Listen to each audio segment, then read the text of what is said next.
Church in South St. Louis. We're reading through the Gospels in the course of 1 year. And so we're finishing up the Gospel of Matthew. This past week, we read through Matthew chapters 27 and 28. Chapter 27, the account of Jesus' crucifixion and also his burial. And I want to pick up on a detail about his burial in particular. After he's laid in this tomb by Joseph of Arimathea, who receives permission to do so, the Pharisees, the chief priests, they come to Pontius Pilate with a request. They say that there's been talk of Jesus coming back to life after 3 days, and to prevent his body from being stolen from the tomb by his disciples, they come with this request. They say, make it secure until the third day, lest his disciples go and steal him away and tell the people that he is risen from the dead. Pilate says to them, okay, fine, we'll make it secure. He says, go make it as secure as you can. And then it says they went and made the tomb secure by sealing the stone and setting a guard. So the chief priests, the Jews, they go and they seal the tomb. They set a guard. And on top of that, we're also told in Mark's gospel that the stone is very large that is in front of the tomb as well. So this seal, this watch, this guard, this stone, all there to prevent this body from being taken.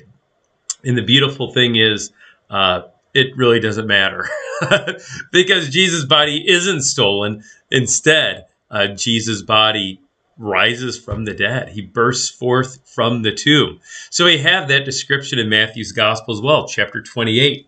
It talks about that after the Sabbath, the first day of the week, the women come to the tomb, and behold, there was a great earthquake, for an angel of the Lord descended from heaven, came and rolled back the stone and sat on it. His appearance was like lightning, his clothing as white as snow, and for fear, the guards trembled and became like dead men. The angel says to the women, though, do not be afraid, and goes on to tell them that greatest news of all time, that Jesus has risen as he said. He is no longer here. How beautiful. It reminds me of the words of that Easter hymn, Christ the Lord is risen today. I just love verse 3, where it says, vain the stone, the watch, the seal, it's all vain. Christ hath burst the gates of hell. Death in vain forbids him rise. Christ has opened paradise. So all these things trying to keep Jesus down, right? Death and even the devil, the stone, the watch, the seal, and yet doesn't matter. Jesus has burst the gates of hell. Death in vain forbids him rise. He's opened paradise. And the same is true for us, right?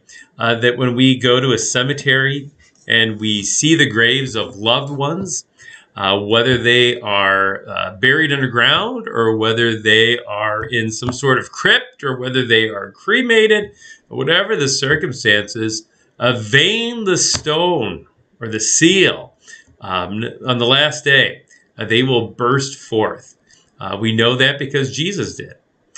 His tomb is empty, and our tombs will be empty one day too. We look forward to Christ's return. In the meantime, we rejoice that our loved ones who have died in Jesus in faith, they're with the Lord.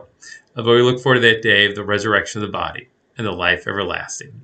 God's blessings as you get into the book of Mark, an action-packed gospel, and one that we'll be reading throughout the summer as well in our worship together. God's blessings.